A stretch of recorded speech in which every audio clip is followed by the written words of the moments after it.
Una de las principales novedades de ayer, más allá de los regresos televisivos, que era algo que nos ocupaba fuera del aire, fue el dato de inflación, 1,6% la inflación de junio, y sorprendió. ¿Por qué decíamos que sorprendió? Yo acá mismo anticipaba que, en línea obviamente con la información de las mediciones preliminares y con lo que se percibía de una leve aceleración, bueno, se asumía que iba a estar cerca del 2%. Había quienes habían medido exactamente 2%. El registro de la Ciudad de Buenos Aires había arrojado 2,1%, pero como la composición de los índices es alejada, en definitiva, no es exactamente igual cómo impacta la suba de servicios, lo explicamos todo el tiempo, no es exactamente igual cómo impacta la suba de servicios en la canasta que mide la Ciudad de Buenos Aires que en la canasta que se mide a nivel nacional. Bueno, eso termina arrojando que a nivel nacional, si los alimentos no suben o no suben mucho, tenés un nivel bastante bajo de inflación. Esa forma de medir a nivel nacional empieza a crujir cada vez más, particularmente en las grandes ciudades donde la incidencia de los servicios es mayor en la canasta de los hogares. ¿Y por qué decimos que empieza a crujir?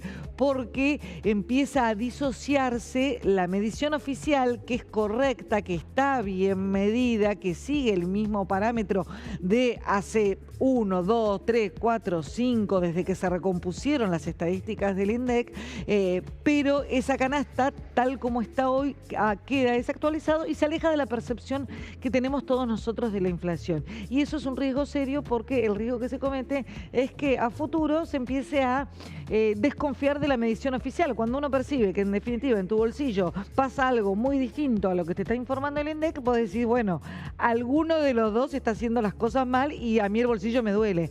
Con lo cual, de ahí es que, bueno, se va imponiendo la actualización de la canasta. ¿Quiere decir que la inflación va a ser más alta? Depende cómo evolucionen el resto de los servicios. La apuesta del gobierno es hacer esa actualización cuando ya prácticamente todas las categorías estén muy estabilizadas en un nivel muy bajo de inflación. Pero vayamos a ver cómo fue ayer precisamente el detalle de la suba de precios. Bueno, como te decía, 1,6% mensual.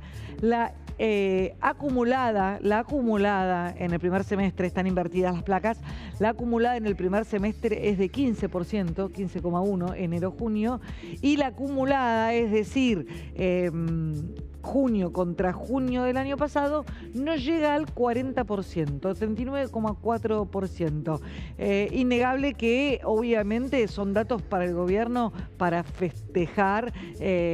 Por supuesto, no tardó ni siquiera 5 minutos, creo, el presidente Javier Milei para hacer su primer posteo. Obviamente esto decía, no sé si lo tenemos por ahí, pero vamos Toto, eso es básicamente el latiguillo del presidente cada vez que sale la inflación. IPC al 1,6%, lo festejan los argentinos de bien y lo llora todo Mandrilandia. Fin, viva la libertad, carajo. Previsible el festejo del presidente, en un tono muchísimo más técnico y un poquito más reposado. No siempre es así, pero ayer sí. El ministro de Economía también se refirió en Twitter, ahora se llama X. Inflación minorista, 1,6%, la inflación núcleo, y esto es realmente un dato que hay que tener en cuenta, porque los más expertos o los analistas, en definitiva, es el dato que sigue, porque este es el dato que en definitiva marca la verdadera pulsión, la verdadera presión de los precios de la economía, si bien el dato general obviamente es el que marca la sensación térmica política. La inflación núcleo fue de 1,7. La inflación núcleo es aquella a la que se le sacan los estacionales, los productos estacionales, lechuga por ejemplo, y a la que se le sacan también los precios regulados. Si el gobierno decide aumentar o bajar un precio, bueno, eso se saca todo y queda el número más puro. La más baja desde mayo de 2020. La inflación núcleo es la más baja desde mayo de 2020. Si se excluye el efecto particular sobre el IPC en los primeros meses de la pandemia, recordamos que no se movía el dinero y la inflación se derrumbó, se trata del menor registro desde enero de 2018. Los bienes registraron una variación de 0,8 mensual, la menor desde que comenzó la actual serie en enero de 2017. La variación en alimentos, bebidas no alcohólicas fue 0,6% y esto es un datazo para el gobierno porque la medición de pobreza e indigencia con estos datos respecto de la canasta va a dar realmente bien. La incidencia de los alimentos en la canasta de pobreza y en la canasta de indigencia es absolutamente determinante y la evolución va a marcar que eso va a generar mejoras en la medición. Termino de leer el tuit de Caputo, menos de la mitad es esto de alimentos que el total del IPC. En términos interanuales, la variación de esta categoría fue de 32%, 7,1 puntos porcentuales por debajo de la inflación general. Ese fue más largo y tiene más detalles el tuit de Caputo, pero ya es directamente aburrirse con tecnicismos.